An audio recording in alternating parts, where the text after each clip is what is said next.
गुजरते समय के साथ पंजाब की पॉलिटिक्स भी धार और रफ्तार ले रही है, लेकिन कांग्रेस पार्टी की आगामी विधानसभा चुनाव को लेकर क्या है रणनीति? कैप्टन और बीजेपी के गठजोड़ से कैसे निपटेगी कांग्रेस पार्टी? इसके अलावा आम आदमी पार्टी का आक्रामक प्रचार कितना कर रहा है कांग्रेस पार्टी को परेशान? इन तमाम मुद्दों पर कांग्रेस के प्रदेश अध्यक्ष से बातचीत की है मेरी सहयोगी कमलजीत संधू ने। सुनिए इस पूरे मुद्दे पर नवजोत सिंह सिद्धू की ओर से क्या दावे किए गए।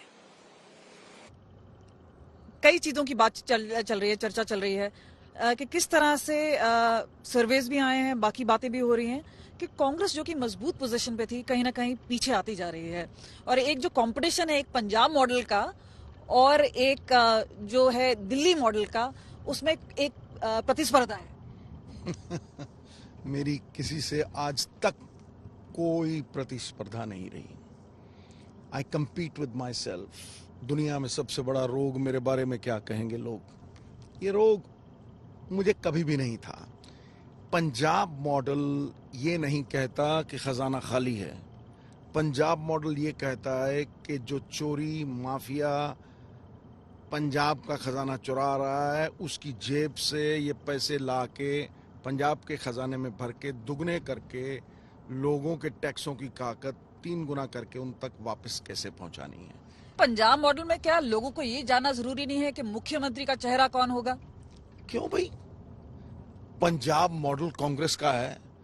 पंजाब मॉडल कांग्रेस के प्रधान का है, कांग्रेस के वर्कर का है, हर एक कांग्रेसी का है। और पंजाब मॉडल हर एक पंजाबी का है, क्योंकि हमें पंजाब को जिताना है, पंजाबियत को जिताना है, हर पंजाबी को जिताना है। तो ये किसी की निजी संपत्ति तो है ही नहीं, ये तो सबका है भाई। लेकिन शायद ऐसे आप पहली बार हो रहा है पंजाब चुनावों में कि किसी भी पार्टी ने सीएम फेस घोषित नहीं किया है। अगर इस वक्त कांग्रेस कर देती है घोषणा, आपको लगता है इससे फायदा होगा? क्यों भाई, पिछली बार आम आदमी पार्टी ने सीएम फेस घोषित नहीं किया था। वो तो पिछली बार की बात। तो फिर मैं तो कह रहा हूं कि कई बार होता है कि सीएम फेस घोषित नहीं होता। हाँ, ये जरूर है कि पंजाब के लोग जानना चाहेंगे कि भाई कौन एजेंडा देगा, किसको जिम्मेवारी मिलेगी। इट इज ऑलवेज देयर, या तो किसी फेस पे इलेक्शन लड़ा जाता है या एजेंडे पे लड़ा जाता है। तो ये पार्टी हाईकमांड तय करेगी कि हम एजेंडे पे इलेक्शन लड़ेंगे या कलेक्टिव लीडरशिप पे लड़ेंगे।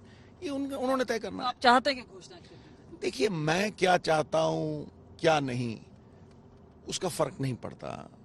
जो लीडरशिप हाईकमांड है वो क्या चाहती है उसका फर्क पड़ता है। लेकिन इसके बावजूद आखिरी ताकत पंजाब के लोगों के पास है। साथ ही बात करें, 100 दिन पूरे हो चुके हैं चन्नी सरकार के, कैसे देखते हैं? आपने उसमें काफी आलोचना भी की, आपकी बात मानी भी गई। चाहे हम बात करें डीजीपी बदल गए, एडवोकेट जनरल बदले गए, तो आप अब कैसे रैंक करते हैं चन्नी सरकार की? ना मैं कोई रैंक करने वाला आदमी हूं, ना ही मैंने आज तक कभी जजमेंटल होके किया। पंजाब के लोग उसे कैसे रैंक करते हैं वो सबसे बड़ी बात है। We rate ability in men and women by what they finish, not by what they attempt. So सवाल ये है कि मेरा कभी भी किसी की आलोचना नहीं है। The biggest room in this world is the room for improvement. मैं हमेशा कहता हूं कि ये जो शॉर्ट टर्म अनाउंसमेंट्स हैं, ये जो स्कीम्स हैं, ये जो जुगाड़ हैं, इनका कोई अहमियत नहीं है। लेकिन बजटरी एलोकेशन के साथ अगर नीति है, कोई पॉलिसी है रिसर्च के साथ की गई, तो वो हमेशा लॉन्ग टर्म सक्सेस अचीव करता है। पर ऐसा क्यों लगता है कि कांग्रेस के यहाँ पे नेताओं को कि आप हमेशा नाराज रहते हैं? अगर मैं पढ़ के बताऊं कि चन्नी सरकार ने और चन्नी जी ने अभी हाल ही में प्रेस कॉन्फ्रेंस में कहा, आपके लिए एक शेर पढ़ा है, पता नहीं आपने सुना नहीं सुना। उन्होंने कहा, आते आते आएगा दिल को करार और जाते जाते बेकरारी जाएगी। तो कुछ उनको कुछ जवाब देना चाहेंगे? देखिए, शेर तो मैंने इतने मार दिए, जंगल में शेरनियां विधवा हो गई। शेर मारने से कुछ नहीं होता। सवाल ये है कि ये एक बड़ा संजीदगी वाला मामला है। यहाँ शायरी से ज्यादा कॉन्क्रीट एजेंडा चाहिए।